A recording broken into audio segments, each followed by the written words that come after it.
to join us today for our first of 3 webinars related to the dissemination of the Open Budget Survey. Today we have with us 2 colleagues from Vanguard Communications, Sangeeta and Stephanie, who are going to share with us some best practices related to targeting audiences to help support our dissemination of the Open Budget Survey results. This first webinar marks an important point in the overall survey process as we pivot from the research phase of the survey to the dissemination of the survey results. And we are very grateful for the hard work that all of you put in to completing the questionnaires and validating the data and finalizing the data. And we are excited to work with you now to focus on the dissemination and make sure that the survey and its results assist you in your advocacy in your countries and have a positive impact.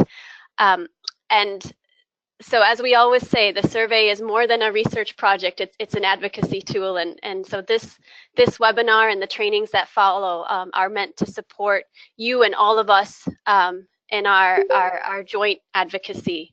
So let me now turn it over to Sangeeta and Stephanie, who will begin the webinar and also introduce you to the platform that we're using today. Thank you, Anjali. Good evening, everyone. Good morning, good afternoon, depending on which time zone you're joining us from. We're very excited to be with all of you today and are looking forward to really digging deep into how to identify and prioritize audiences as you think about disseminating the scores and your country's findings of the Open Budget Survey 2017. A couple of housekeeping things before we begin. You will see a chat box on your right-hand side of the screen where you can ask us questions. If you have any questions during the course of this presentation, please do chat us and we will reply to them. We also have the PowerPoint loaded in French and Spanish. So for those of you who would prefer the French or Spanish versions, you are welcome to use those as well, and you'll find those under the materials section on the left-hand side of the screen. We will certainly be stopping periodically to ask if you have any questions as we go along, and please feel free to just continue asking questions even if during the presentation, because we will be looking at the chat box and taking breaks to answer questions. A little bit about how we're going to the webinar flow is we're going to first start off with an overview of the strategic communication process, in which, this will help you guide your communication strategy as you think about your dissemination methods. After that, we'll really dig deep into identifying audiences and prioritizing audiences in order for you to reach your communications goals. As for me, my name is Sangeeta Sarma. I am with Vanguard Communications, where I help with media strategy and strategic communications trainings. I've conducted a few trainings with, I believe, a number of you in a few countries, helping you think through communication plans and how to match your program's overall goals with the communication goals of various campaigns that you have. And that's something that we do at Vanguard Communications. We are a firm that works with governments and nonprofits on to further causes that improve and benefit our planet and our people. So without further ado, I'm going to hand it over to my colleague, Stephanie Dukes, who's going to take us through the first part of the webinar and the learning objectives of this webinar. Thank you, Sangeeta. Good morning, good afternoon, and good evening to everyone who is joining us. I just want to echo how excited we are to be able to be with you today and really dig deeply into all of the strategy behind your communications effort to support the Open Budget Survey in your own countries and promote those results. Again, as Sangeeta said, my name is Stephanie Dukes. I'm with Vanguard Communications, and I focus primarily in my role there at Vanguard on strategic communications, strategic counsel as it applies to the use of communications by governments, associations, NGOs, as Sangeeta mentioned. And I also have a background in media relations, and as a former journalist myself, I have quite an extensive background in media engagement and getting the media's attention and reaching out to reporters and building relationships with news organizations, as does Sangeeta. So we both bring that background and those insights to the table, and certainly to the work that we do to support people like you. The work that you do.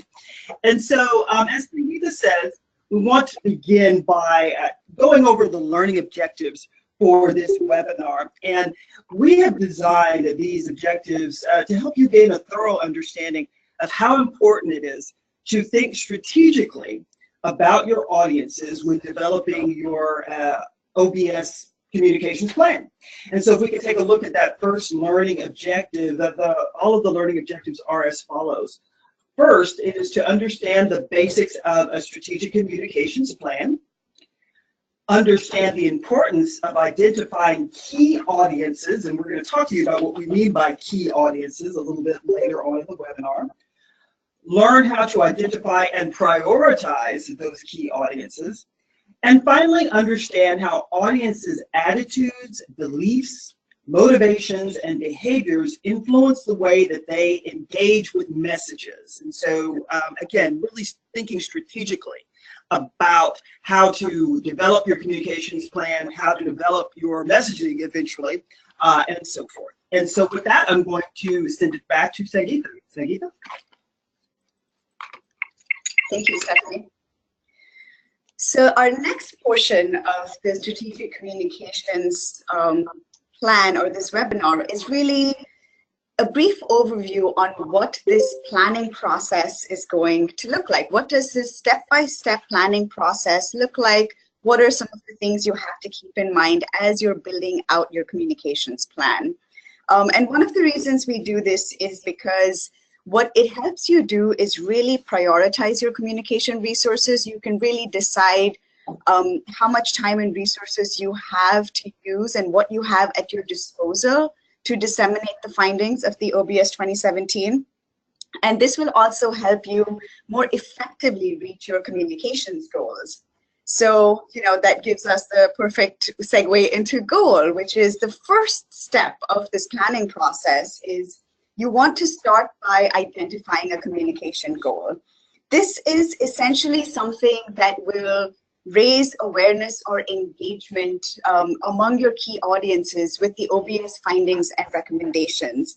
Your goal is what,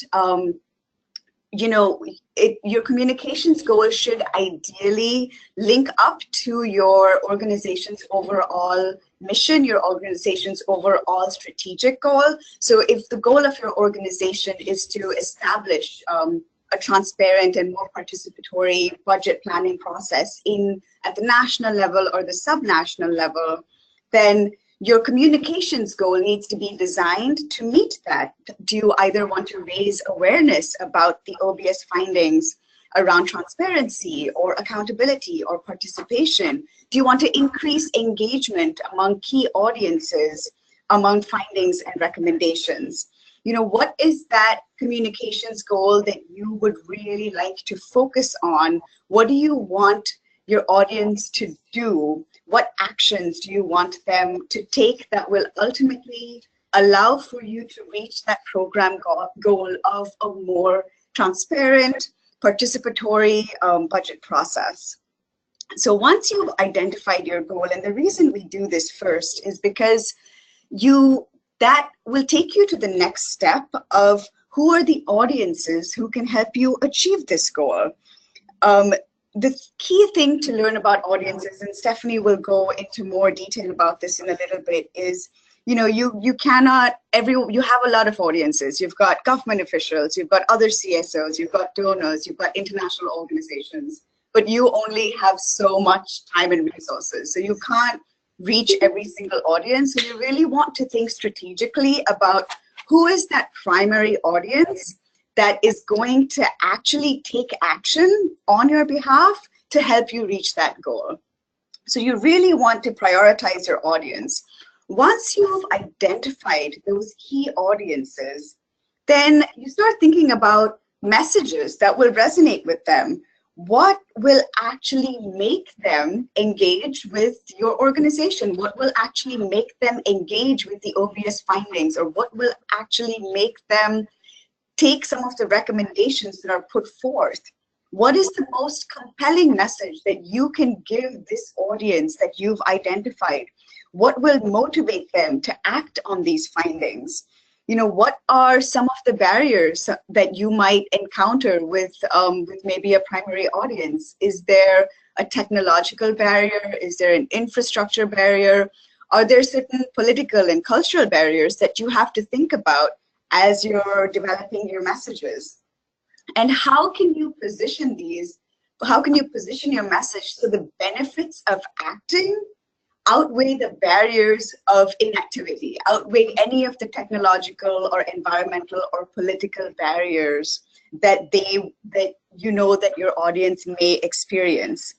Once you have, you know, really figured out what is that message concept, you move on to, well, now how are you going to disseminate these messages? How are you going to spread these messages around? Media is certainly one channel of communication, but it's not the only one. And we encourage you to think about other channels of communication, like interpersonal channels. Are there any friends and family of your audiences or religious leaders who will motivate your audience to act, who your audience is greatly influenced by? Are there any communities or groups that you can use as channels? Of course, a lot of us have now digital channels at our disposal. We've got social media, we've got websites. So when you're thinking about channels, you really want to think about, where does your audience spend its time? What channels do they trust? Because if your audience doesn't trust, let's say, social media as a trustworthy channel of information, then perhaps that's not the best channel to use for your audience. So you really want to think about not only where do they spend their time, but which channel of communication do they trust, and where are they getting their information? If you know that your audience is heavily getting a lot of their budget information, they're getting a lot of their government information from, let's say, the radio and newspapers and TV, then it makes sense for you to focus on media channels. But if you know that your audience is getting it from maybe social media, or they're getting it from other associations, then you might want to focus your efforts on those channels. So you really want to think about, where is your audience getting its information? Because essentially you want the messages to reach your audience. And if you're not on the right channel, your messages will never reach your audience, and they will never be able to act on your behalf. They will never be able to take the action that you're asking them to take. After you've identified the channels that your audiences are on, the channels that they trust, you want to start thinking about, what are the various activities, the materials, the partnerships that you can embark on in order to disseminate these findings. You know, you can have press conferences, you can have one-on-one meetings with officials or other organizations or partners. If you know that a lot of your audience will be at information fairs or community events, you could have a presence there to hand out leaflets or pamphlets, or to hand out materials. If you're using media as a channel, you know, you can develop relationships with reporters. You can also think about writing op-eds to talk about why the score is important, what your country needs to do to either improve its score, or what the government is doing right. You know, there are various angles that you can take with an op-ed. If you know that your audience is greatly influenced to act by video, then you can think about, is there a short video that you can put together that really speaks to some of the issues that they care about, that will be affected by an OBS score, or by a transparent and participatory budget. So you want to think about what are the activities, the materials, the partnerships that you can plan as part of your communication strategy in order to achieve that goal. Once you've done all of this, your plan is pretty much ready to go. So we come to the implementation portion, and then, but hang on, you have to wait and pre-test everything. And this is a step that everyone wants to skip because, you've done all this work, you've got a strategy in place, you just want to start. And the reason you want to really pre-test some of your messages with your key audiences, just ask them if this is the right channel to use, if this is the right activity, is because you want to make sure that whatever you're doing is relevant to your audience. This whole planning process needs to take a very audience-centric approach. Yes, you have an overall message, you have an overall goal that you want the audience to act on, but really, because you want someone else to act on this, it is important to find out if what you're asking them to do and how you're asking them to do it makes sense for them. If your audience is if your audience is not really very influenced by ads, let's say, then it doesn't make sense to even be thinking about an advertising campaign for them. If your audience is really influenced by videos, you want to know that, and you want to make sure that you have the right length video too. Let's say your audience's attention span is quite short and they say, we're not going to look at any videos that are more than 2 minutes long. Well, you want to pre-test any videos that you do to make sure that the messages in the video, the length of the video, all of those resonate. So that's one of the reasons we always suggest pre-testing all of your messages, your activities with your audiences so that you really get that feedback about if it's going to work, if it's the right language you're using, if they understand some of the terms you're using, especially because when you're talking about budgets, the terms can get very technical and it might not be terminology that all of your audience understands. So you want to take your messages and your channels to them in a way that they understand. And then we come up to evaluation and mid-course corrections. It's really, really vital to plan evaluations periodically through the implementation of your plan. Don't wait until the very end because things can change, trends can change, preferences can change, the political climate can change. So you want to make sure that whatever you're doing, you want to think about at what stage will you evaluate your plan. Is it going to be once every 3 months, every 4 months?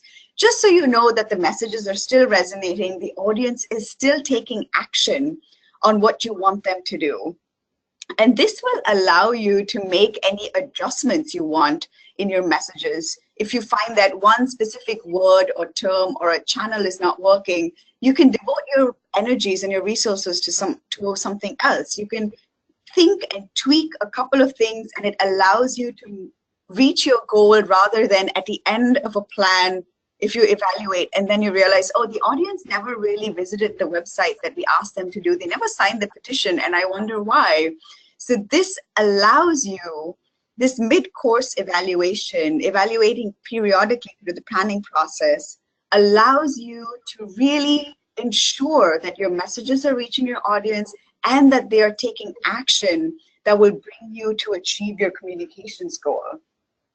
So that's really something, that's sort of the brief overview of a planning process and why it's important to really think about the process before you start disseminating the findings of the OBS 2017. Because, in the next slide, we'll talk about who all need to be involved in the planning process. And that essentially, when we think about communications planning, it needs to be everyone. It can't just be the communications team.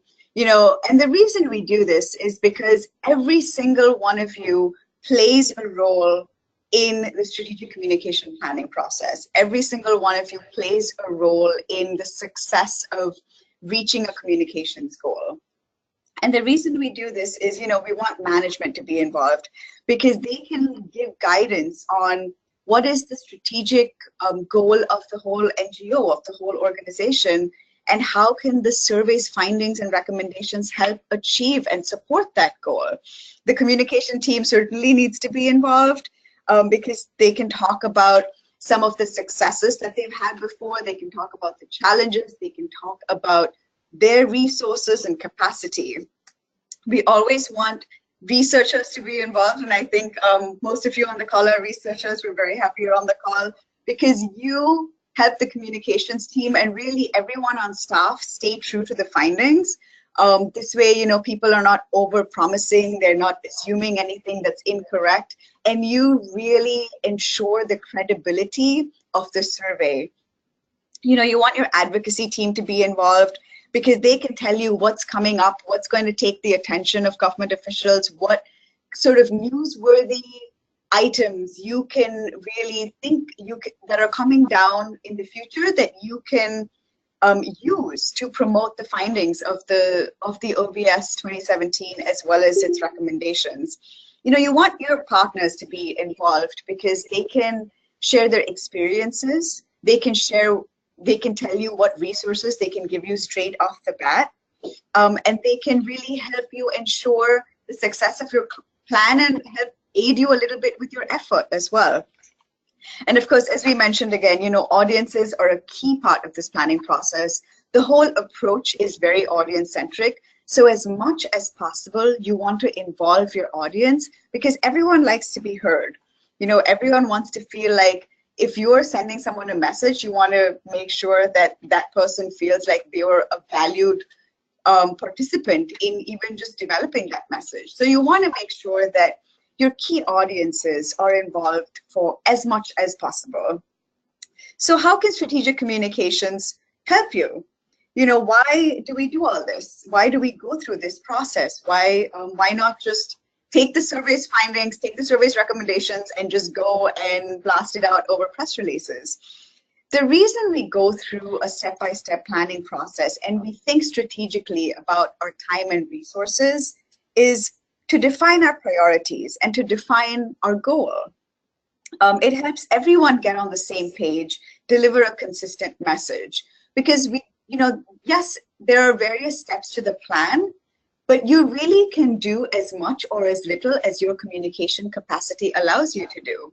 So if you want to reach out to audiences, your audience research and the way you're getting feedback from the audience can be very informal. It could be just one-on-one. You don't have to do big involved focus groups if you don't have the time to do that. You don't have to be on every single channel. You just have to be on one or two channels that are key to your audience. So strategic communications really helps you think about your resources. It thinks about how you can better allocate them to meet your goal. It thinks about, you know, who are the right partners that will help you meet your goal. This way you're not looking at every single partner that you could possibly enlist to help you, but you're saying, you know what, this organization will help me reach my goal because we share the same interests, we share the same audience, and they will help me expand that audience. They have expertise and relationships with certain officials or organizations that I don't have, so they can provide a benefit that we do not have. You know, it helps you build awareness of the various issues that you are trying to raise awareness about. So really, strategic communications is a way for you to prioritize.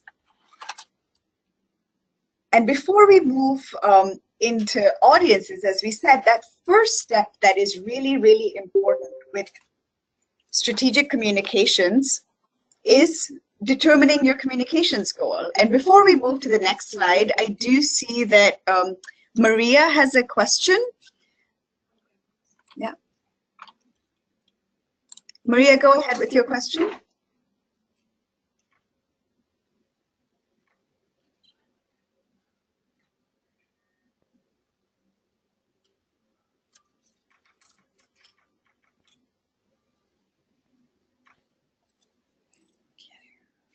Oh, there you go. Hello. Can you hear me now? Yes, Kote, some of us can hear you. Just give us a second while we navigate the technology. Okay.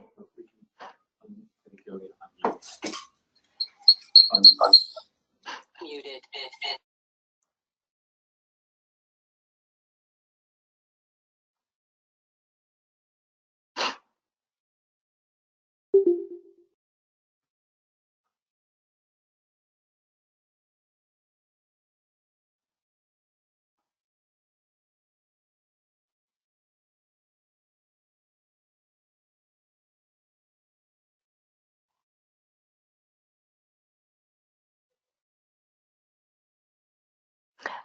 So can you hear me now? I think Micaela can hear me, but I don't know if you in the office can hear me.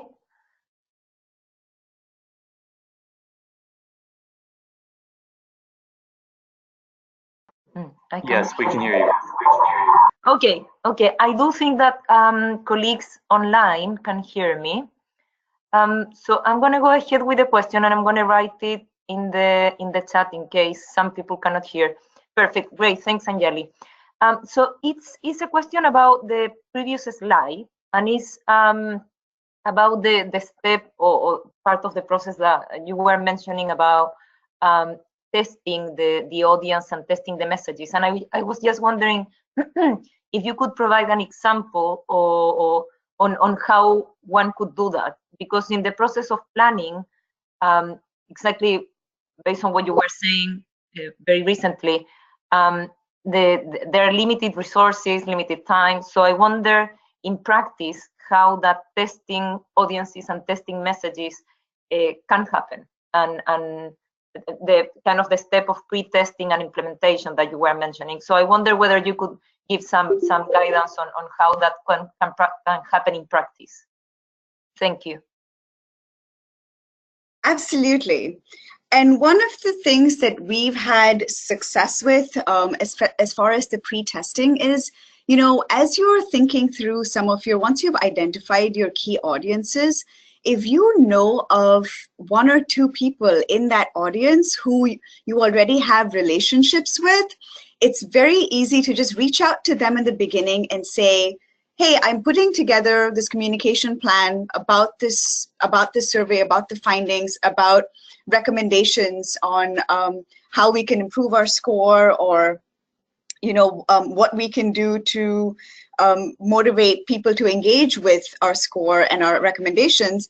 Would you mind if I send you some materials? Would you mind if I run some messages by you? So it really can be a very informal method of pre-testing, where once you've identified your audiences, if you want to just put together a small working group, really, or just email them and say, hey, can I periodically send you materials or language, and can you tell me if they make sense to you, if that resonates with you, if we should be using any different kinds of terms. And that way you can get that feedback without it being a very time-consuming or a very expensive process. Stephanie, did you have anything to add to that? Go ahead. Sure. That's a great question, and it's a question that is an important one and that we get all of the time.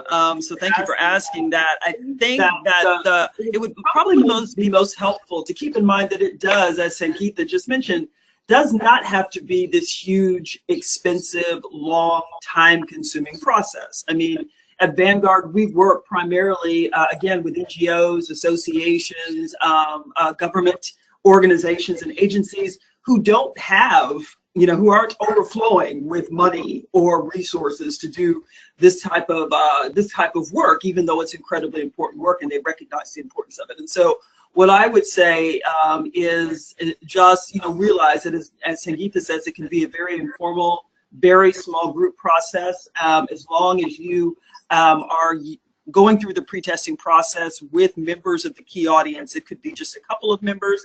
It could be, a handful that you can get on the phone at some point and do a quick conference call. I'm thinking very specifically of a project that I was involved in a couple of years ago, and it's an ongoing project.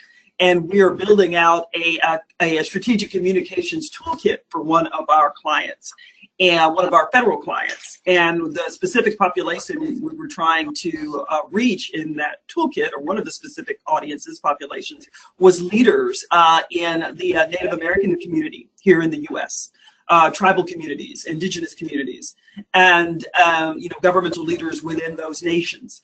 And we had a partner with an organization that focused on the needs of Native American youth.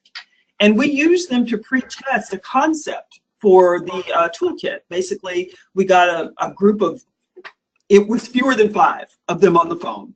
In a conference call, we had already gone through building out the concept, and so we just asked them for feedback on the phone about, you know, what they thought of the concept, what they thought of the potential messaging, what they thought of the specific contents of that toolkit, if they felt they would be effective, if they felt that they were culturally and linguistically appropriate, and so forth. And they gave us some great feedback. And this was this is an organization that we have a close relationship with that has been, you know, cultivated and over time. And so again, it doesn't have to be a resource heavy task.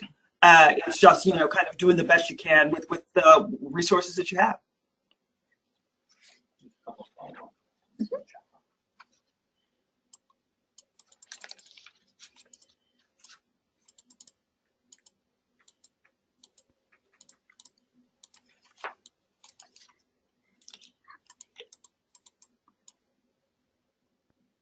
Should one repeat? So we have a couple of questions in the chat box. How do we develop partnerships with the audience is similar to what Stephanie told you, sort of, you know, create informal working groups in order to test some of that. And should one repeat the same pre-test process for the different categories of audiences? Absolutely, because every single audience will react differently to certain messages, to different channels. Even if we think about us and your friends group, you know, you have people who have different interests, who have different hobbies. So similarly, when you're bucketing your audience into different categories, you do want to do a pre-test process for each category, because the messages that you have for the different audiences will be different. The channels that you use will be different. The activities that you undertake will be different. There may be some overlap, but really, to be on the safe side, you want to be pre-testing in all the categories of the audiences. I think that's all the questions we had on the chat. I think the other question was, how do you build those relationships? I think it was the second question. I can speak to that. So the question is, I believe, how do you build those relationships that I was just talking about, those informal relationships that help you with the pre-testing? What I would say about that is examine your networks and examine the networks of your colleagues and of your organizations to see who they know that would fall into the audience category that you're seeking to reach. Our networks are often much more broad and complex and diverse and interesting and useful than we think. And so I think that, you know, in the case that I just shared with the situation with the toolkit that we were building out to reach tribal level policymakers, we had partnered with a particular organization that focused, as I said, on the needs of tribal communities, and they had those relationships with tribal leaders, policymakers, and so forth, council members, and so forth. And so they were able to share those insights with us because they had those relationships. And so, again, what I would say is that, you know, just take a look at your networks, trust that, because the chances are very good that you have members of these key audiences in your networks. Think about organizations that you have partnered with in the past.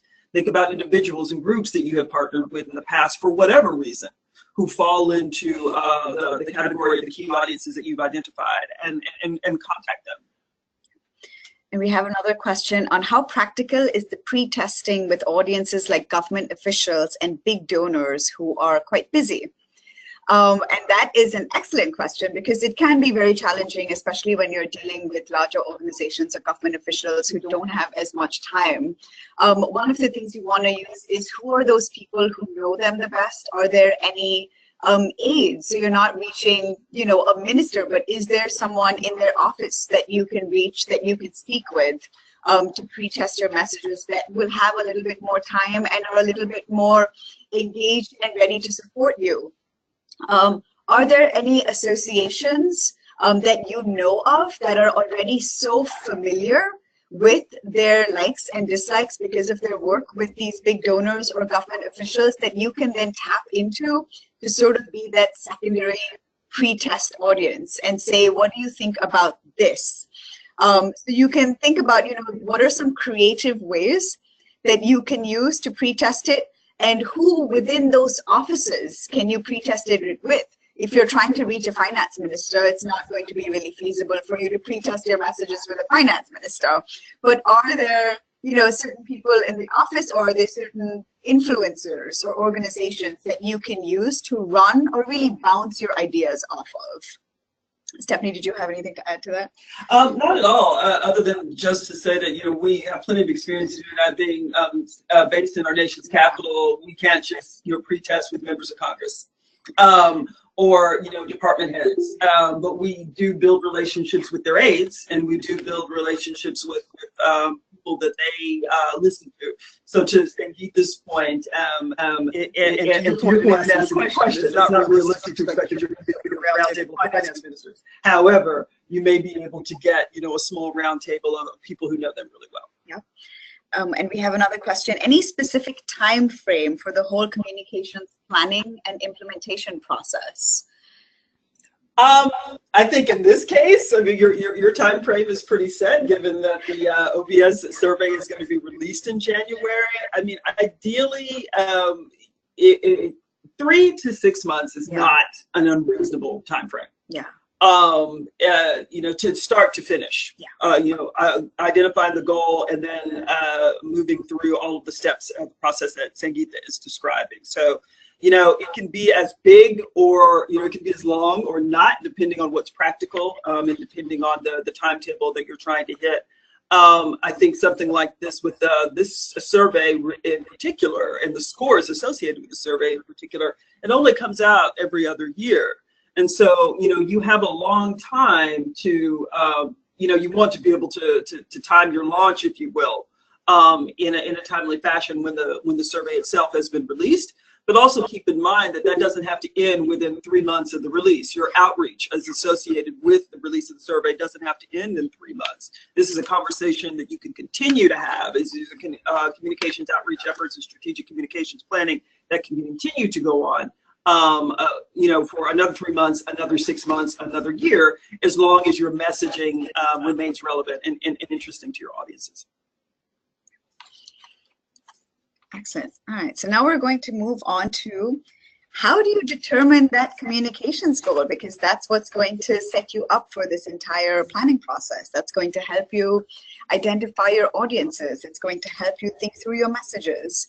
So a few questions you want to ask yourself as you start thinking about what your goal, your communications goal is what is your program's overall mission? What is your program's overall strategic goal?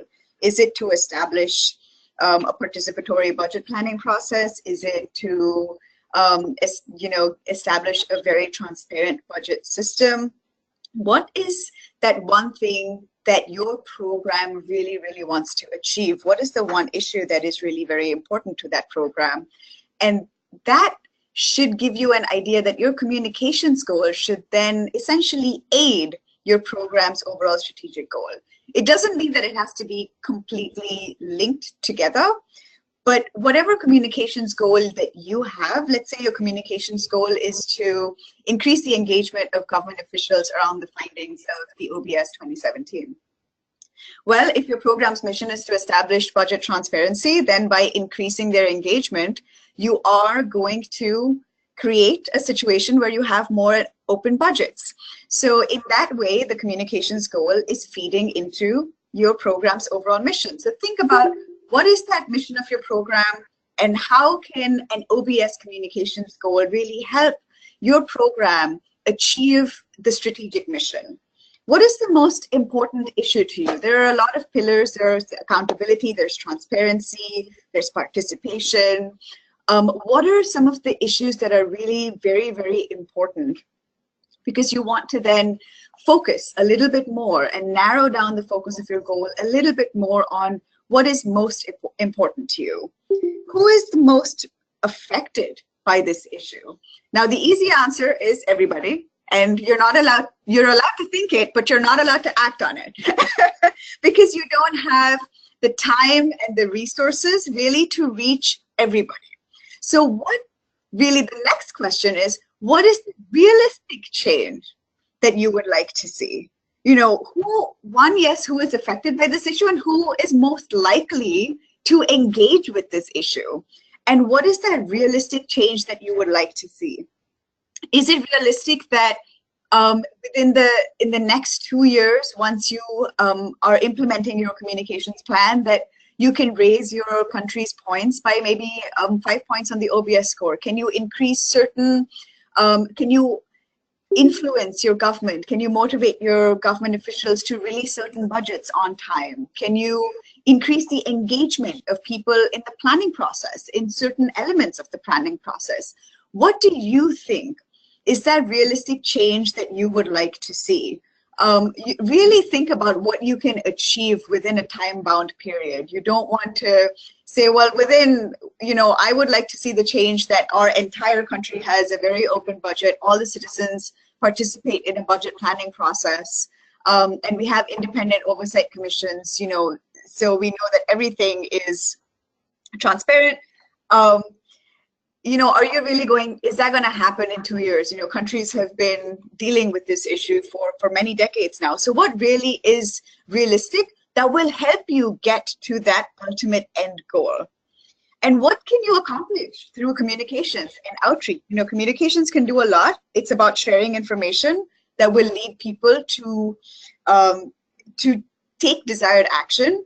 But communication by itself is not going to help you reach your overall programmatic goal. Communications will help you reach awareness. It'll help you increase engagement, but you also have to be looking at other strategies like marketing strategies and advocacy strategies. So communication is one portion of the puzzle, and it's a key portion in explaining and outreach and awareness building. So it's certainly a very, very strong component of it, but it's important to be realistic about what exactly can you accomplish through your communications, through your outreach, that are then, you know, that way your communications is working alongside your advocacy, is working alongside your marketing strategy, and all of those together are feeding that goal. So you really want to be strategic about what can you realistically accomplish, what is the change you'd like to see, what is that most important issue that you would like to focus on for the next 1 or 2 years that you think you can make great strides in. So those are just some of the things that, you know, you want to be thinking about as you think about a communications goal, and how better can you tie it into an advocacy goal of yours as well. So that's essentially, you know, what you want to start off with thinking. You know, how do you determine your communication goal? Because once you have a goal, that's when you start thinking about your audiences that will help you reach that goal. So before I hand it over to Stephanie to go deeper into identifying audiences, do we have any questions until this point about, I know we've been answering questions. We just did a little question and answer session a couple of minutes ago, but are there any questions on determining a communications goal, or any other questions about the process or anything that we've spoken about so far?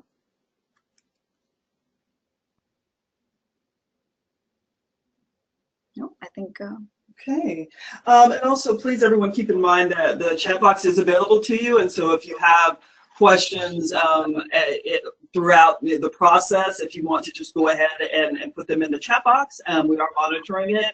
And so then we'll be able to pause at other parts of the webinar and go ahead and answer those questions that are in the chat box. So questions emerge as we're talking, please don't hesitate to do that. And as Sangeeta said, we're going to continue by talking a little bit more specifically about audiences and how to identify audiences. And again, we spent a lot of time on this because the audience, the audience piece of strategic communications is the essential piece. It is absolutely positively necessary that in order for your strategic communications plan, your goals, to earn the outcomes that you're trying to earn, in order for that to happen, you have to pay attention to audiences, and you have to focus a lot of your work, your background work, and your implementation work on the needs of your audience. And so we're going to as I said, move forward and talking a little bit more about that. Your audience, as you've heard us say, is made up of individuals or groups that you need to engage in order to achieve your goal. And so these audiences are going to emerge directly from that goal. If the audience and the goal, the audiences and the goals don't match, then you already are in a place where you need to course correct and think about that a little bit more deeply. And from that point on, rather, I should say, every message you develop or material you develop, every activity, engagement opportunity, you heard Sangeeta mention a few examples of that you implement should be developed with your audiences in mind. Everything, when it comes to communication, strategic communications, everything goes back to the audience. And ideally, your audience, as we mentioned earlier, will play a key role in pre-testing your messages and evaluating the effectiveness of your messages and your outreach opportunities. And I will say this as well, your key audiences can also help you carry the message forward. If you get your audiences excited about your work, if you get them excited about your OBS score and improving your OBS score, they're going to help you. They're going to become an extension of your communications team or an extension of your organization with regard to that effort. And so I would definitely encourage you to keep that in mind. So moving on to the next slide, we're going to talk a little bit about key audiences, as we mentioned off the top, and what is the difference between the general audience, which is everyone that you could possibly reach in your country, and the key audiences, and why it's important to separate those out and really drill down with regard to key audiences. And so we're going to talk about that specifically. Key audiences are the individuals, as we said, who are in the best position to respond to your call to action in carrying out the recommendations of the OBS survey. And so that call to action piece is important, and you're going to hear me say that a few times, because it's not enough to have a message that simply raises awareness or gets people feeling emotional about an issue one way or the other. There really needs to be, okay, so what's next? Like, what do I do about this? I know this is an issue. I know this is important. What do I do about it? So that's where the call to action comes in. Your messages should always contain that. So how are key audiences different from the general audience? General audiences include thousands and even millions of individuals who might be exposed to your message in some way. General audiences are bombarded constantly by all kinds of information coming from all different directions, or via TV, via radio, over the internet. They've got a lot of information coming at them all the time, and some of that information is going to be relevant to them, and some of it, most of it, I would venture a guess, is not going to be relevant to them at all, and they're simply going to tune it out. And so distinguishing yourself from the, irrelevant information is going to be important. It really is okay, though, that most of the information that reaches the general audiences is irrelevant, because most of them, those people who are members of the general audience, while they may have good, intentions and may be friendly to your message, they really aren't in a position to support your goal in any practical way. And so that's something to pay attention to. So spending a lot of time sending messages to those audiences, even if they are friendly, really isn't the best uses of your resources. And as we've discussed up until this point, resources are scarce and resources are valuable, and so it's important to keep that in mind. Now, your key audiences are special because of all those thousands or perhaps millions of people that your messages may potentially reach. Your key audiences are the people who actually have the time and the resources and the inclination to help you achieve your OBS communications goal, and by extension, improve your OBS score if there's area for improvement, or to maintain it if you already have a strong score. And so they're the ones who, again, can respond to that call of action that we talked about. So I want to share an example from the World Health Organization. To give you an indication about who key audiences may be, depending on what your communications goal is. And this is a campaign by the World Health Organization that was designed to address mental health issues worldwide, in Africa, in Europe, in the Americas, and Asia as well. The example you see is some of their materials from their campaign in Africa. And what they were, again, trying to do is address mental health issues, especially when it comes, in this case, to incidents of depression. And the campaign was called Let's Talk. And the goal of the campaign was to help people learn the facts about depression and speak openly about experiences with depression, and then either seek help for themselves or support others who may be experiencing depression, pardon me. The posters you see here, as I said, are part of the campaign that was implemented in several African nations. And the illustrations give you a fairly good sense, if you look at them, and hopefully you can see them well enough. They give you a fairly good sense of who their key audiences may be and were as part of that campaign. And so you see in that illustration to the far left, it looks like a mother talking to her daughter. In the center, a teacher talking to his student, and so forth. And so the key audiences in this case were parents, children, youth, new mothers, and the photo or the poster basically to the far right of the screen. There's a mother holding a small child, a baby, and speaking to her healthcare provider, and the healthcare providers were also a member of the key audiences in this particular campaign. And so that's just, again, just kind of an example of although their key audiences touched a lot of people, there were people very specifically and audiences very specifically that they were trying to reach, and there was strategy behind how do you reach a student in school? How do you reach a mother who may be experiencing some perhaps postpartum depression after giving birth? And so this was appealing to some certain audiences, key audiences, in a very specific way. And next, if we could take a look at the next slide, we're going to talk a little bit about why we identify key audiences. What's the point of going through this? Why not just kind of, as Sangeeta said earlier, cast that huge wide net and try to catch your key audiences? The reason that we do that is to increase the messaging effectiveness and decrease the likelihood that somebody's going to respond to that call to action. Who will be most likely to help you achieve your goal? That's where your key audience lies. Create efficiencies, saves time and money. Again, and resources beyond money. Again, very important. If you cast too wide of a net, if your audience is too broad, you're really going to be feeling overwhelmed and really in a situation in which your time and resources are being stretched beyond their limits. And also identifying those appropriate message channels. You know, how do your key audiences typically get their information? These are questions that we ask ourselves.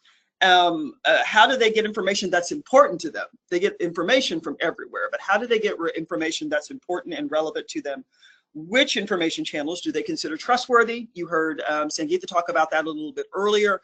You know, we know in many of our communities, radio is still a very trusted source of information. We know in many of our communities, print publications are still very trusted. What we used to refer to as traditional media, in quotes, is still very relevant for a lot of folks around the world. You know, are they reading, you know, I'm thinking specifically of, in this case with the OBS survey, are these finance ministers and donors and so forth, are they getting this kind of information from the Financial Times? Are they reading the American publication Wall Street Journal? Are they reading other major finance publications from around the world? Those are the kinds of questions that identifying your key audiences will help you answer. Moving on to the next slide, we want to talk about prioritizing audiences. And so specifically with regard to once you've identified your key audiences, how do you prioritize them? Because you may not necessarily, especially if you're looking at a 6-month to a year communications plan implementation, you may not want to, you've identified 3 to 4 key audiences. We typically don't recommend that you don't identify any more than that. And usually 3 is the best number. You may want to say, okay, we're going to focus our efforts on this first key audience and identify who's first and why. And so once you've gone through that process, it's often helpful to categorize your key audiences by primary and secondary. Your primary audiences are those who are most effective about the issue. They are the ones who have the most potential to respond to your call to action. There's that phrase again. And they may be finance ministers or government officials who have the most power to use the OBS survey to strengthen their nation's open budget policies and procedures and processes to raise that OBS score. They're the ones that you want to devote the majority of your time and resources to. I think that seems clear. And they are in the best position, again, to take meaningful action. They also, as we mentioned, could be influencers. And primary audience might, in addition to being the finance ministers or government officials, they could be international financial institutions like the IMF, like the World Bank. They could be civil society organizations that are focused in your country or on your country, if not based in your country. And so they can often be effective primary audiences. Now, the secondary audiences are a little different. Those may be audiences that you prioritize a little further down the line, a little further in your implementation process. And they're people who are somewhat affected by the issues detailed in the OBS, but not really in a position to adopt its recommendations or change policy in support of its recommendations. But again, they're part of the networks, right? And they can be influencers. Secondary audiences may include policymakers in non-financial, non-finance departments in your country. And so just, kind of thinking a little bit more about that prioritization or that identification and then prioritization.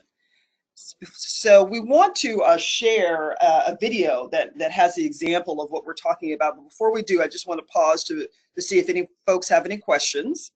And if there are any questions in the chat box, which I don't believe there are at this time, but are there any questions? I want to give people the opportunity to ask right now if they would like. Okay.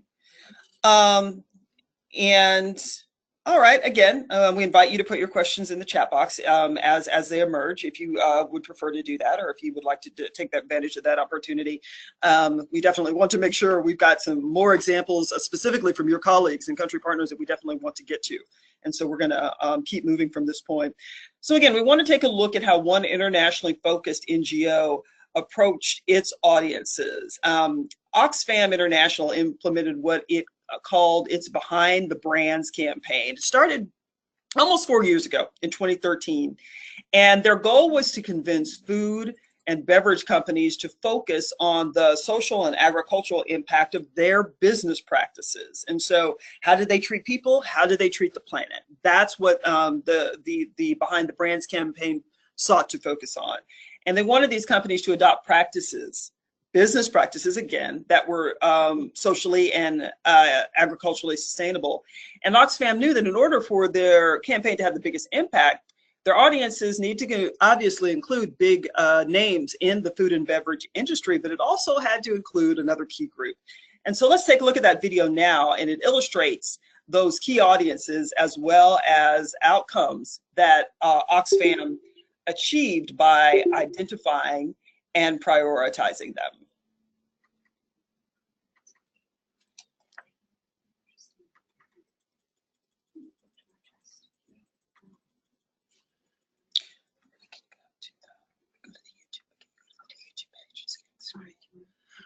So we are having a little bit of difficulty getting the video to play. We are going to, you're going to see your screen move a little bit, and hopefully we'll be able to show it.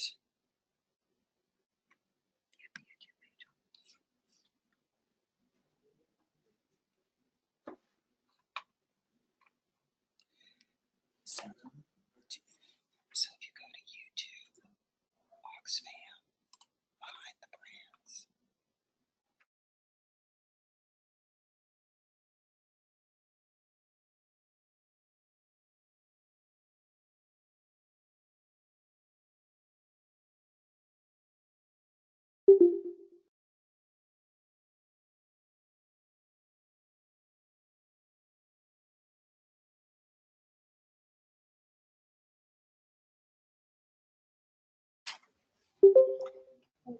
I see that we have a question as we pull up the video. Let's see here. Is it any way, or is it important to connect primary and secondary audiences for a collaborative advocacy? If yes, how? So I think it really sort of depends. Connecting the audiences really it's a resource question. If you have a couple, even like 2 or 3 primary audiences, you would want to focus and really think through who are those primary audiences that are most important to reach, who are most important to your advocacy efforts, because eventually they do feed into your communication efforts. It's not necessary to connect the primary and secondary audiences, because what you're going to do essentially with those audiences is you're going to customize your messages for a secondary audience. So while your secondary audience will still help you achieve the same goal, and you're trying to reach a secondary audience that will act on that goal, it's not necessary to connect those two together. They can be independent of each other. Realistically, you will probably find some overlap because they share common interests, but it's not necessary to connect primary and secondary for a collaborative advocacy effort. It's great if you can, but it's not a defining factor between the primary and secondary audiences that you have to think about. Yep.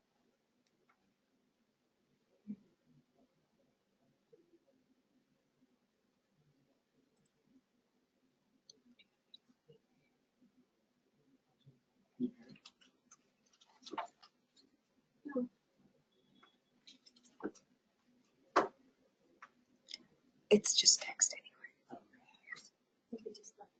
Yeah, because it's music underneath, there's no audio, so it's fine. So the videos primarily has no audio to it. It's a lot of text. So it's more about following what the text is saying, and then we'll come back to it.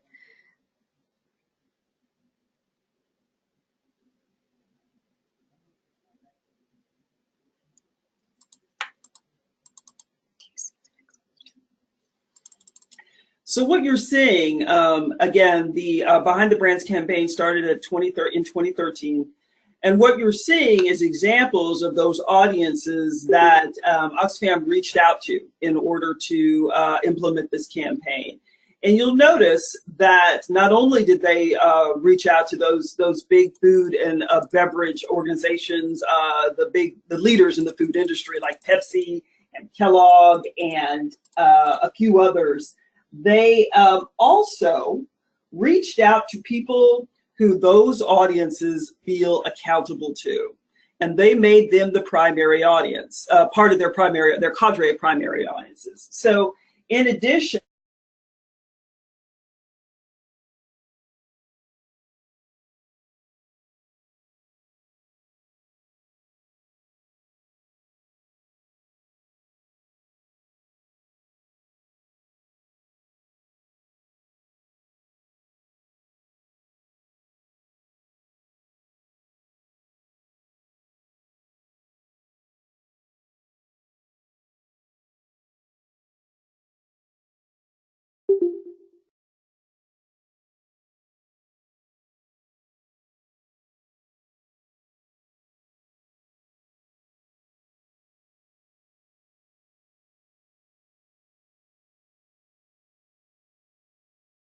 I'm sorry, I think I was muted the whole time. So sorry.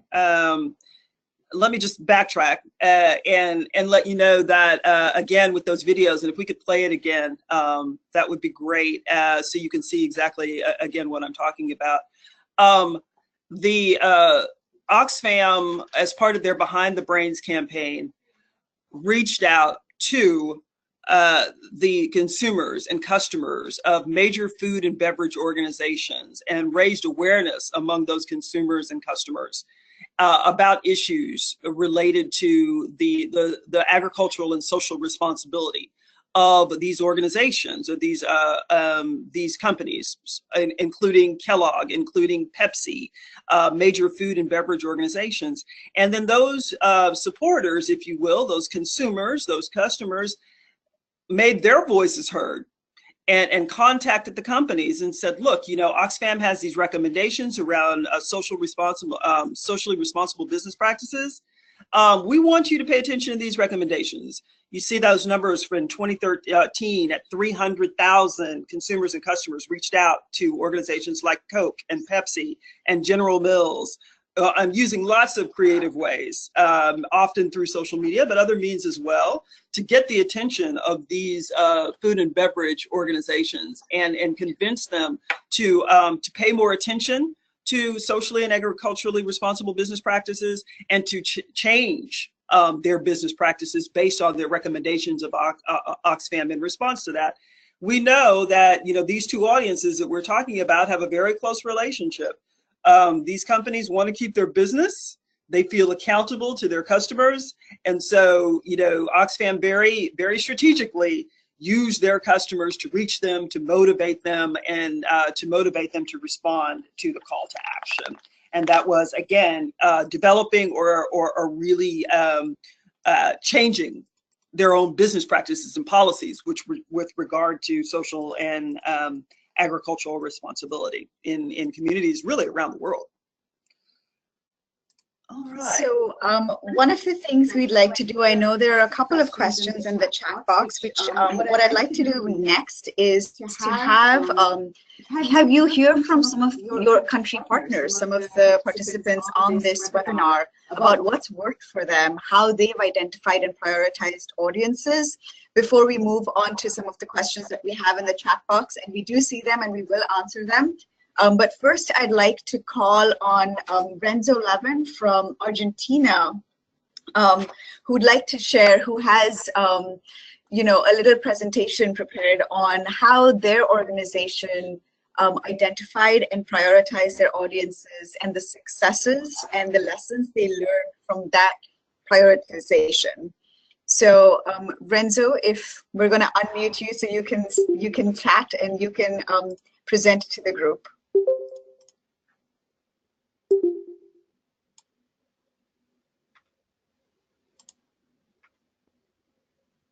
Yeah. Hello. Do you So hear Renzo, me? whenever you're ready, we've unmuted you so you can present your slides. Yeah, I hear you. Do you hear me well?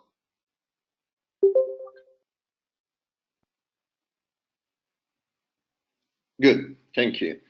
So it will be very, very short presentation about our use from my organization, which is called Civil Association for Equality and Justice in Argentina.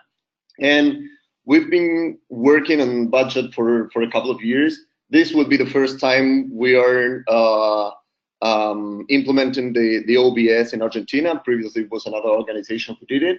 But we used before the results of the survey on our advocacy strategies. Next slide, please. What in terms of audience identification, we like to use what I saw from Paolo Di Renzio from the ABP, sometimes what he calls the budget accountability ecosystem, which means if we want to do a meaningful impact in our strategies, we need to see the whole ecosystem of budget accountability, meaning not only the executive, but also the parliament, the courts, the supreme institution, and also non-state actors like civil society or the media. These different actors influence each other in a different way. They have different capacities, different level of power, different constraints. So we think that we need to focus in an integral communication strategy. We need to focus on these different actors, having, of course, different goals on them and what we want to get from them. So there are different approaches. Next slide. We in our organization work on budgets not only to promote budget transparency and the openness of budgets, but we use this as a tool, as many of you do, to advance the rights agenda or to improve public services provided by the state. So one of the main activities that we do to disseminate budget, to promote budget transparency and to try to impact on different rights agenda is what we call the week, the budget week. The slide is in Spanish, and that's the 2016 edition. And this is a big event during the whole week that we hold in Parliament during the discussion of the budget project. And we hold different events, mostly in the format of roundtables, focused on different topics. One of them, and the most important, is focused on budget transparency and budget participation. And the other ones are sectoral focus. And every year we change the topics that we focused on. But in this case, it was women's rights, mental health, childhood, and housing. And we do it with several partners. You see there the logos of the IBP, of course, and NSA, but also the National Association of Budget, for example, and national NGOs from the field of transparency and also from the field of human rights. And in the different side events, there are participants from the government, from the public officials, not only from the Ministry of Finance, but also from the departments related to topics we are dealing with. There are MPs participating in the discussion, NGOs, and members of the academy, experts focusing on these different topics. And what we do is to provide information on the project, the budget project that has been prepared by the executive and sent to the Parliament, focus on all these topics and provide some preliminary results. And we discuss with the participants on this project and try, and sometimes what we try to get from that is some specific advocacy actions arising from these results. The goals are very different. We try to, for example, raise awareness among CSOs on the importance of budget. We try to involve MPs on the discussion of the budget and try this not to be just some formal procedure in Parliament, and we try to push for a substantive discussion on budget and with the right perspective. But as I said before, we try to impact on specific agendas. A very quick example was on women's rights. Last year, there is a very big movement on women's rights in Argentina and in the last couple of years, and specifically based on the fight against violence against women.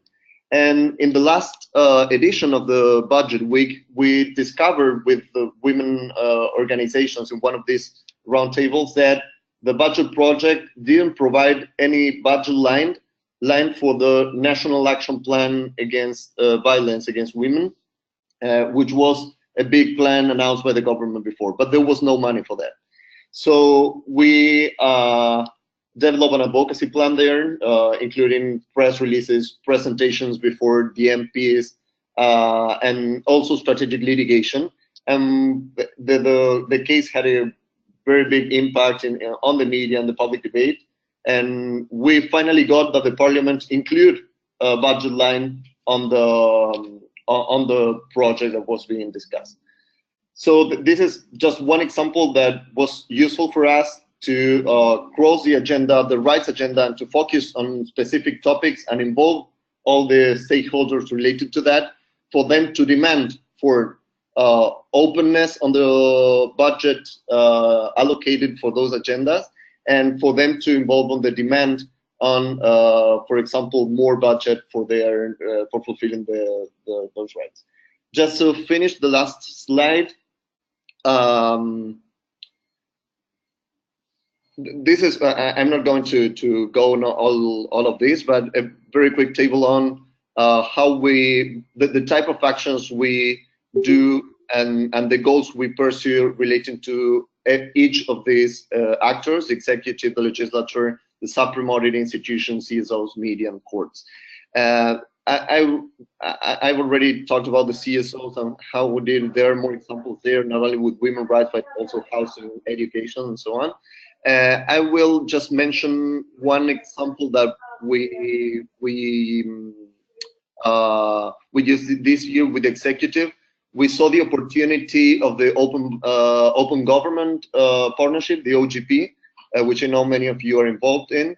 But after the change of government last year in this in Argentina, government priorities changed, and transparency was part of the government priorities, and they wanted to be champions in OGP. So we took the opportunity to push for open transparency, and we pushed the government to include a couple of commitments on budget transparency, and that was just because the context was favorable to this kind of action.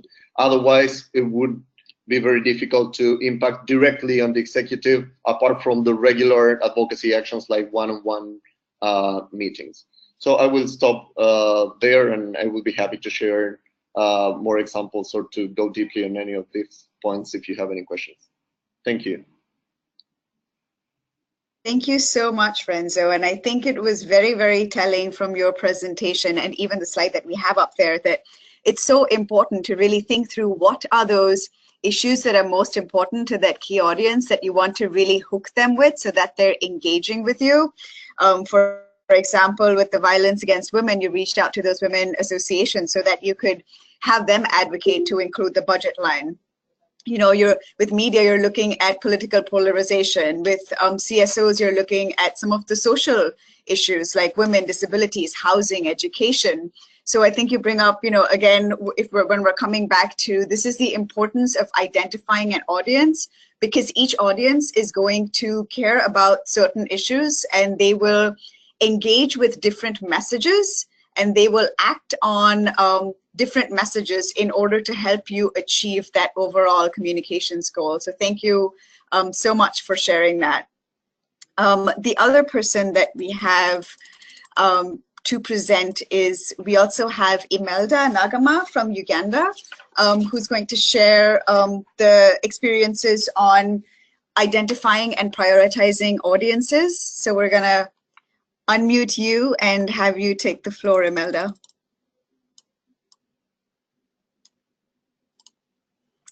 Imelda, I've unmuted you if you're ready to go. Can you hear me? Yes, we can. Can you hear me? Yep. Okay. For the case of Uganda, I will share our experiences on the Open Budget Survey and how we've been able to identify and prioritize audiences. Okay, starting from where we came from in 2006, when we were disseminating the results of the Open Budget Survey, we used to use public dialogues, and we would actually invite various stakeholders.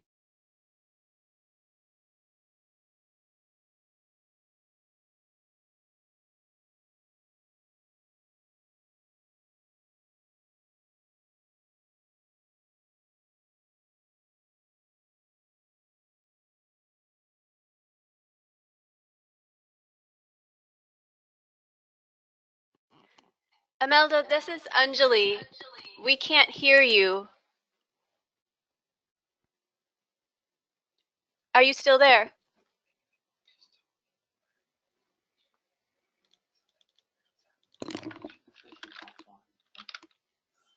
So it looks like Imelda's connection unfortunately dropped. So we'll turn it back to Sangeeta and Stephanie and see if we can get her back online. Otherwise, we will try to find an opportunity for Imelda to share her presentation with all of you outside of the webinar. Yep, we're gonna answer a couple of questions before we go to the last few slides of the presentation. So one of the questions we have is, do you feel it better if the secondary audience or general public push the primary audience, like the finance minister, to take action? Won't the primary audience feel the urgency for change when more people ask for change as opposed to just legislation? So, thank you. So that's a great question. And I think it depends on the finance minister. It depends on the government official that you're talking about. If they're elected, is a big factor in that. If they're not an elected official, then they're going to respond differently to those general and secondary audiences, because their accountability they feel to those audiences may be different than the accountability that someone who is an elected official feels. And they have to, people who are elected, of course, as we know, are answerable to the voters. They're answerable to the general public through those votes. And so, of course, yes, absolutely, they're going to be, feel that they need to be responsive. I mean, we have seen plenty of examples of that recently here in the U.S. with regard to people and organizations very strategically and actively around all kinds of issues, particularly I'm thinking of those related to healthcare, where you've had entire organizations of people literally jamming up the phone lines and the email lines of their congressional representatives, and those congressional representatives have been responsive because they know that the people who are jamming up their phone lines are the same people who may be voting either for or against them the next time they're elected. If it's not an elected official, I think that it's probably more important to really identify, rather than using those secondary primary audiences, really identifying who those officials, finance ministers or others, who they feel accountable to. If they've demonstrated in the past that yes, they feel accountable to the general audience, and on other issues that have been responsive to the general audiences, then of course, absolutely. The general audiences or those secondary audiences are influencers, and you can leverage the power of those audiences to connect and to motivate those officials to respond to the OBS call to action. So again, it's just at the end of the day, it's an issue of whether or not those finance ministers, whether or not those government officials feel accountable to the general audience in some way. It's more of an accountability issue, and identifying who they feel accountable to than much else.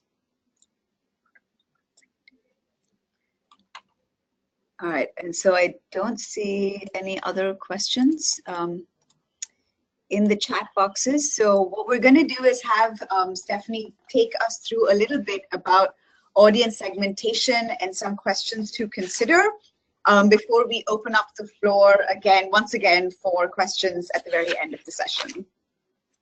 Sure, thanks, Sangeeta. And so moving through the last few slides, this is actually a segue from the question that we just responded to. And we're going to talk a little bit more about the issue of audience segmentation and how you segment those audiences. And what we mean by segmentation is really separating them out and getting to know them very, very well. And understanding and everything that you possibly can about them in order to develop messaging that's going to be effective with them. And so the questions that we ask ourselves, and that I'm sure that you ask yourselves as you build out your communications plans, is what are the characteristics of these audiences? And by characteristics, we mean what is their gender, ethnicity, education, profession, income level? What is their place in a community? What is their place in society? What is their place in government? These are all questions. Responding to these questions, answer these questions will help you understand them a little bit better. Who influences them? And this speaks directly to what we were just talking about a moment ago.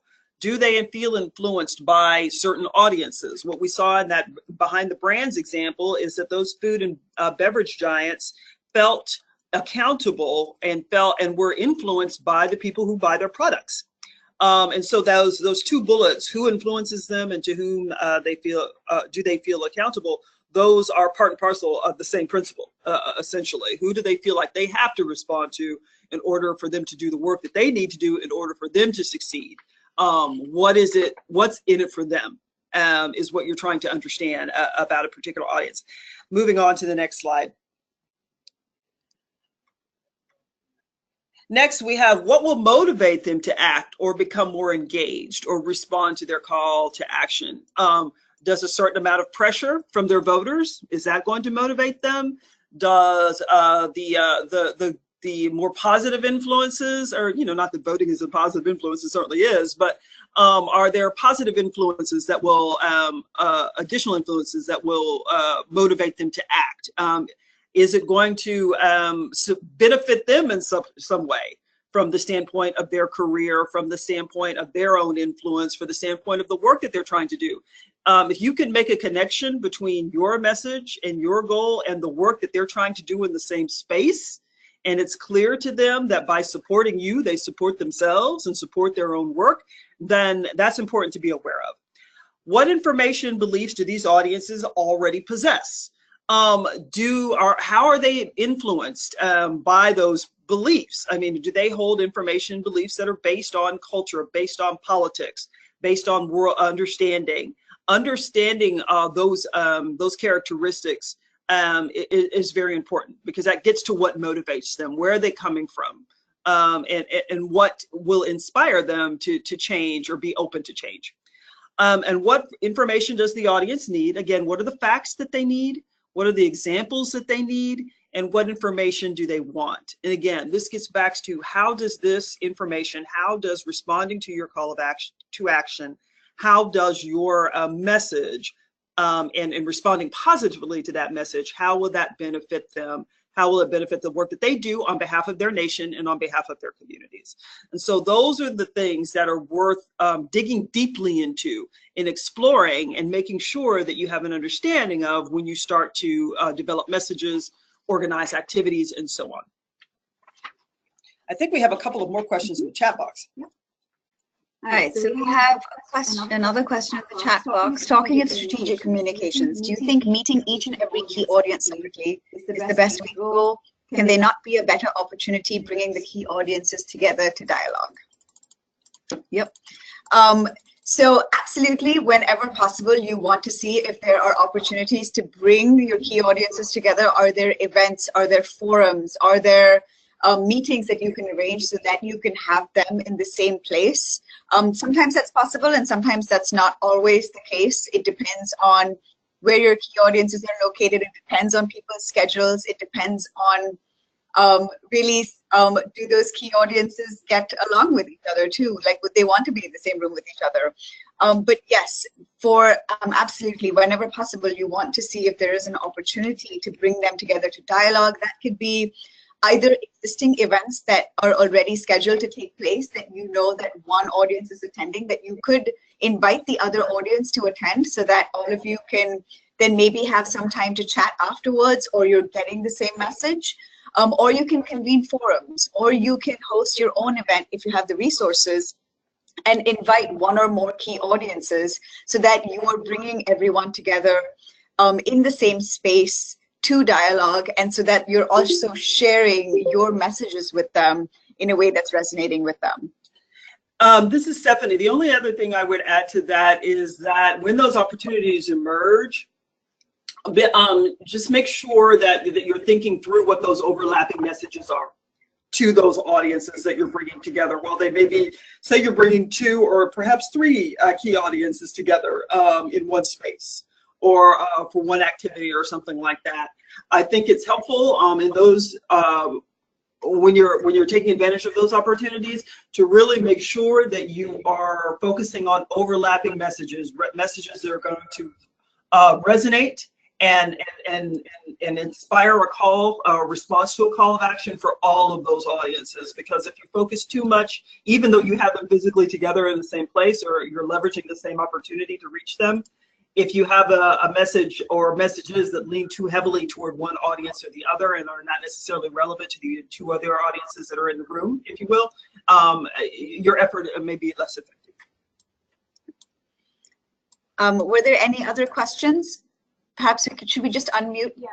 We're going to unmute everyone. This way, if you have questions, you can even speak into your computer's microphone to ask your questions. So you have the option of chatting your question or even just speaking it out, and we will hear you.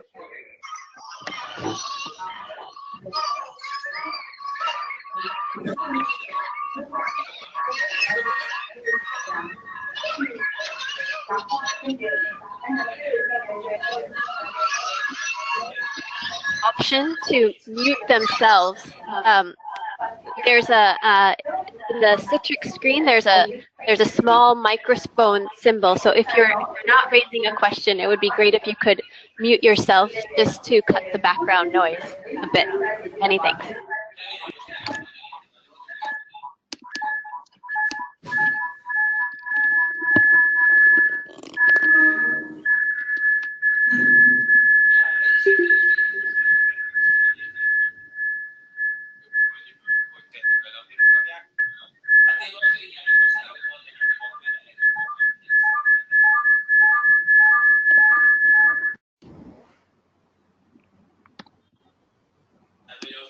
hearing any questions. If you're trying to raise a question through your microphone and we're not receiving it, please do feel free to enter it into the chat box.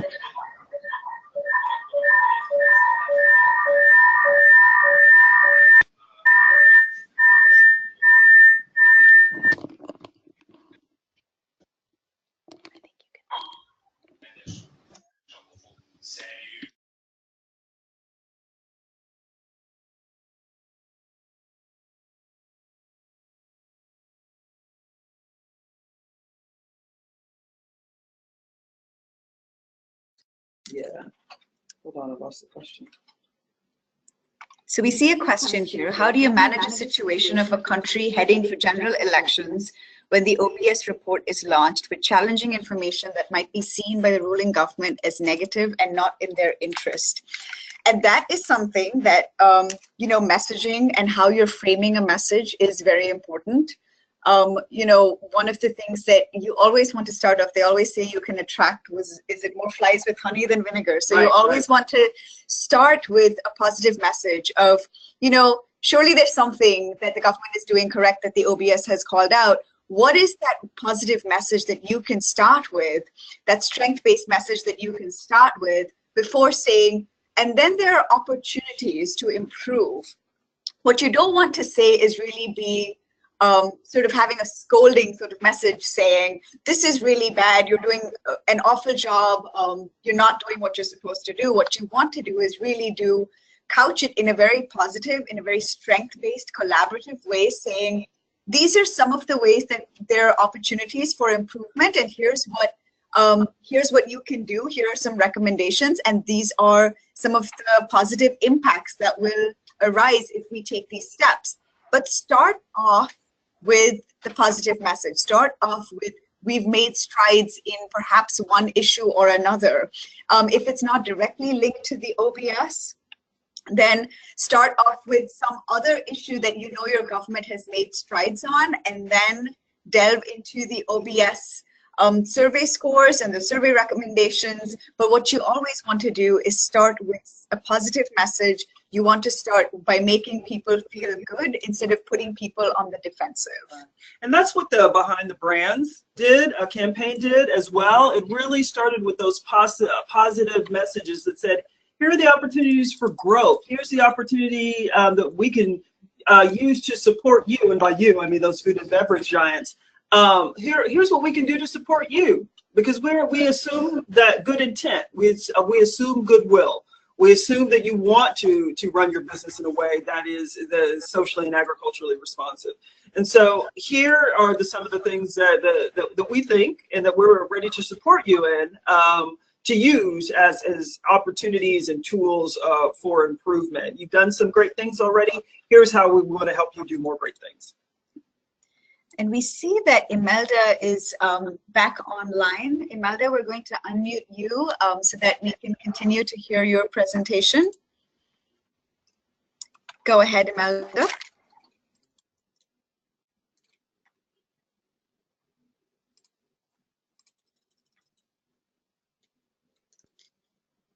Imelda has to unmute herself.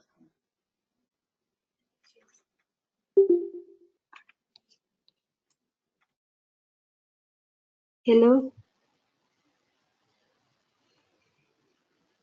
Hello. Can you hear me? Okay. Yes, we can hear you. Okay, I'll start afresh. I was trying to share experiences, especially on disseminating findings of the Open Budget Survey, and drawing from what we've been doing since 2006. Originally, we used to invite people to public dialogues, where we would invite a number of key government officials, parliamentarians, and other non-state actors. We actually realized that this strategy was not very effective because there are instances where Ministry of Finance officials would not appear. So in 2015, we decided to use a different strategy. This time we decided to to organize a joint launch of the survey, Open Budget Survey results with the Ministry of Finance. We also decided to have this activity in the Ministry of Finance boardroom. Lucky enough, were granted the opportunity, and it did it as a joint launch. And we're happy at least we managed to get all the senior officials, the Ministry of Finance. We got the permanent secretary, we got the commissioner, got all the senior economists, principal economists. Hello, can you hear me? Hello? Hello? Okay. And of course, it was really a success because for the very first time we saw Ministry of Finance trying to fight for visibility with civil society. That is something we had not seen before. And the other strategy we used was working with the media. In this launch, we invited all media houses.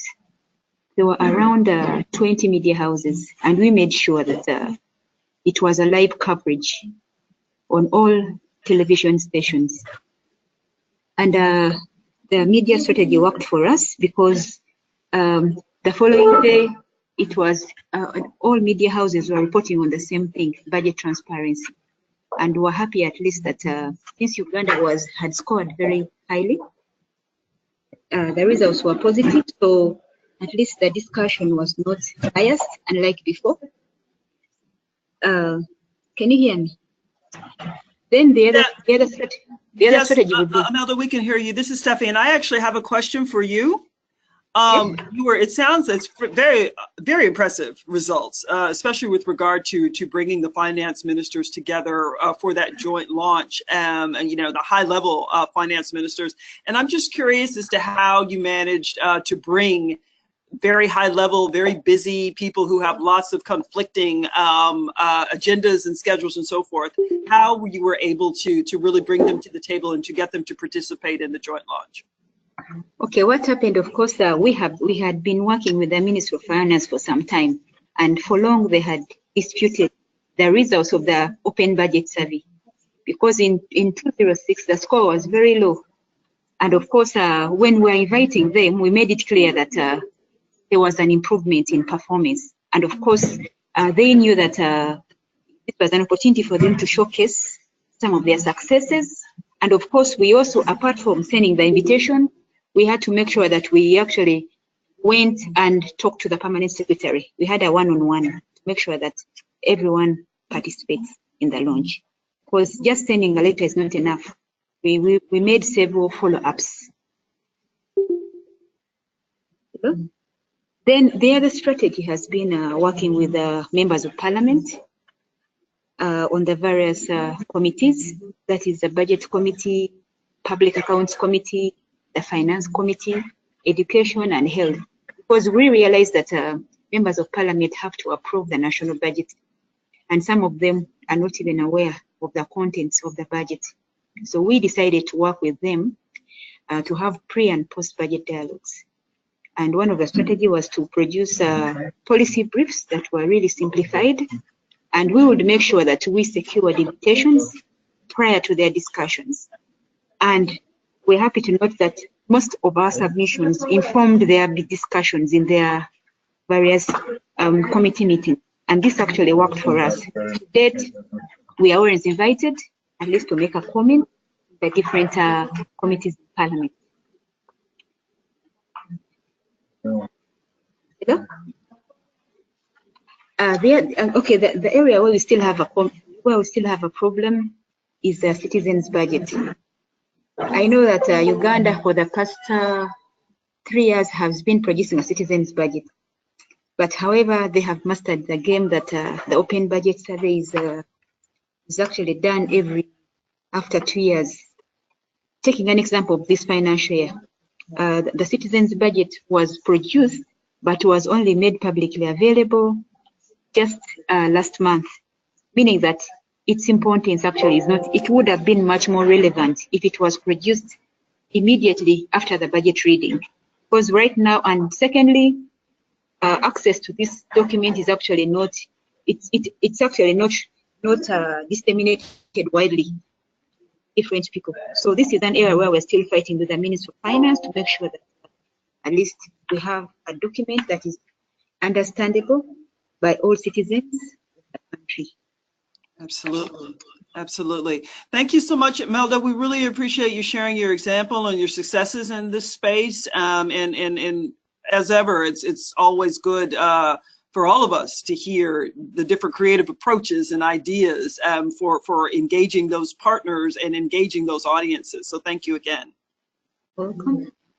We have a couple of questions that we want to get to. I know Tatiana sent in a question about 10 minutes ago asking, returning to goal formulation, the tricky thing is that the most important thing to change is subject to government action. So in this case, when establishing an increase of 5 points in the OBI score, you might not achieve it in the end because of government inaction or lack of capacity. And that, absolutely, great point, Tatiana. And that brings us back to what is the realistic change that you want to see, because that is what your goal has to be. It has to be something that you could realistically change. Is there an awareness shift that you can bring about with government officials? Are there certain portions of the accountability pillars that you can change? Can you make certain things, can you make certain documents more transparent? Can you make sure that the government maybe incorporates a little bit more of citizens' voices or association voices in the planning process? So you have to really think through what is that realistic change that you want to see as you're formulating your goal. Because as you said, if you think a change of an increase of 5 points in a score is unrealistic, then you shouldn't have that as a goal, but rather what can you change that will eventually bring you up to that 5 point increase, if that is your end goal, or the increase in engagement. So what will bring you closer to that ideal world that you want to see? But what can you do now? What can you do in the next 1 or 2 years? So that's absolutely a very good point to raise about goal formulation. I know that Maria, you have a question for Imelda and or Renzo. So we're gonna, if you'd like to, yeah, is it possible to ask them about the challenges they've faced, if any, when engaging in events with the government when the score is good or better than before, and governments use that platform to present themselves as doing great, when there may be many aspects in the country that are not so good? Have you faced challenges and risks in relation to other NGOs? So Imelda, Renzo, if you want to answer that, you know, how do you then motivate a government to really improve even more? You know, even if the score is good, there are still areas of improvement. How did you go about motivating the government, or did you encounter these challenges first of all? And if you did, how did you navigate around them? So I'm just gonna unmute the two of you and have you share your thoughts. I'll start first of all when presenting to the Minister of Finance officials, as mentioned earlier on, we don't have to be biased. Of course, one of the key things is to start with the positives. Say Uganda is among the few countries that maybe have open budgets in the world. However, despite the successes, this area needs to improve. Actually, that is the strategy we've been using. You know, being negative every time is also not good. We need to give credit where the government deserves it.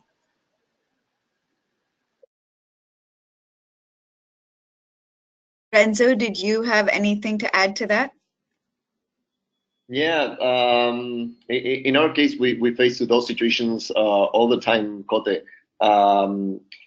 Particularly in this context in which the government wants to show themselves as champions in transparency matters, they want to show results.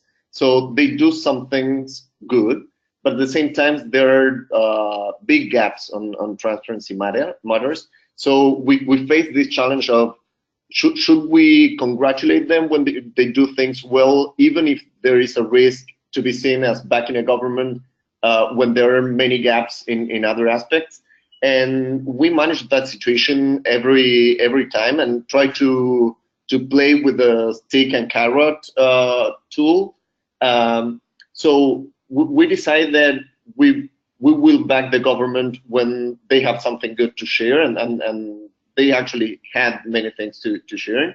But we are very strong when we have to criticize them or even to raise the bar to ask them for more. For example, with the OBS, we have the problem that they met the standard of the aggregation that is required by the OBS, so they're doing good in that aspect. But that information for the purpose of budget analysis is not sufficient. So even if they weren't okay on the index, we were asking them to deaggregate more and more the information, a level that we can track and monitor the spend with a better detail. So yeah, I would say that it's a balance we try to work with. It's also good that the government sees you, that you recognize when they do something well, because then you will have credit even in the public debate and in the media. You have the credit to criticize when they do bad, and there is an incentive for you not to criticize. So it's a very powerful tool, I would say. Absolutely. Thank you, Renzo. Really, and you as well, Imelda. We really appreciate you being willing to respond to questions from the webinar participants. And so we are going to take one more question, and it will be our final question. This has been an amazing discussion. We really appreciate your willingness to continue asking questions and engaging in this conversation. We've gone a little bit over time, but we do want to take one final question, and we've gone over time because it's been such a great discussion. And so a question that we had a little bit earlier, and that Anjali is going to step in and assist us in answering.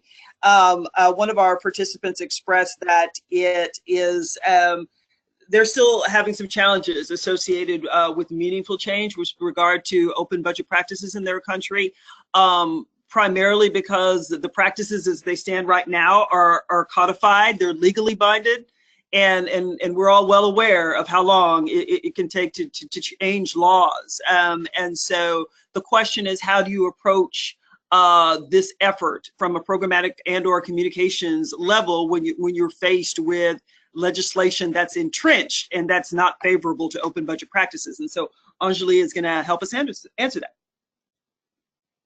Hi everyone, this is Anjali again. So Sandra from Ghana raised a good question about sometimes the challenge to encouraging the government to publish documents that were previously unavailable is that there are laws in place that prevent the government from publishing those documents.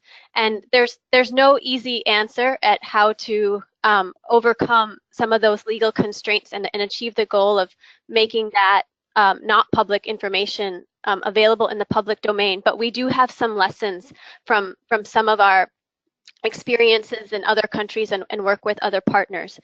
One example is from Egypt, where, as some of you know, in this round of the survey, we invited about 30 government reviewers to participate in a training where we sort of took them through the process of what they need to do to review the draft survey results. And one of the participants was an official from the Ministry of Finance in Egypt, and she discussed how right now the year-end report in Egypt is not made available online in a timely fashion, and the constraint there is that the law does not allow the government to publish the year-end report until after it is approved by Parliament.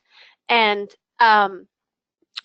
because of the timing of when the Parliament meets and so forth, the year-end report, it's not possible to publish the year-end report within 12 months of the end of the reporting period, as all of you know is the time frame for publishing the year-end report.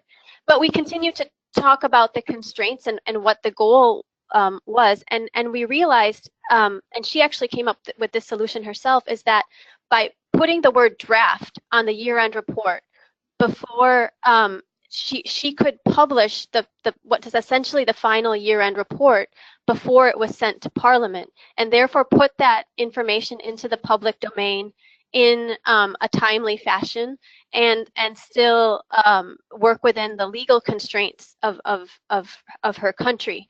And so by sort of engaging in a dialogue, if possible, with government officials and really understanding what they're willing to do and what the constraints that are faced, there are sometimes ways to work around the law. Another example comes from Vietnam, where I believe the law currently prevents the Ministry of Finance from publishing the draft budget proposal before it's approved by Parliament. And so in that case, there was no easy workaround. So you couldn't insert another draft before draft and publish the draft budget proposal. But our partner there has been very diligent, and over the course of roughly 3 years, our partner CDI worked with the coalition of civil society organizations, worked with international financial institutions like the World Bank, brought together different parts of government, including Parliament, members of Parliament, and officials in the Ministry of Finance, and engaged in a campaign and took advantage of the fact that the Ministry of Finance and the government more generally, in coordination with the World Bank, had decided to revise the organic budget law. And so our partner organized a campaign to help ensure that part of the revisions to the draft budget law included language that called for the publication of the draft budget proposal before the budget was approved by Parliament. This was a long and difficult campaign, but they were successful, and we are hopeful that in the next round of the survey we're able to capture this positive development. One of the challenges to our partner and also to IBP was that some of the steps that were taken towards this reform were slow and not always captured in the survey. And so we had to, and they had to, be creative to try to maintain the dialogue with the government and find ways to acknowledge the progress that was being made, even though it wasn't reflected in their score over 2 rounds of the survey. So it's not a easy answer to your question, Sandra, but these are some examples that can hopefully help you and us think about solutions to challenging constraints. I know we're a little bit over time now, so I think we'll wrap it for there, but we wanted to just remind you that we have another webinar on next Tuesday, October 10th, and that will really dig into message development and some of the questions for effective message development and what to think about. So we hope you will join us, and we see some additional questions. We will certainly answer them after the fact, and you can see our contact information on the slide on your screen now. Feel free to write us, feel free to write Anjali. We're here to help you, and we look forward to working with all of you. Thank you, everyone. Thanks for joining us, and thanks for staying past our allotted time. We really appreciate it.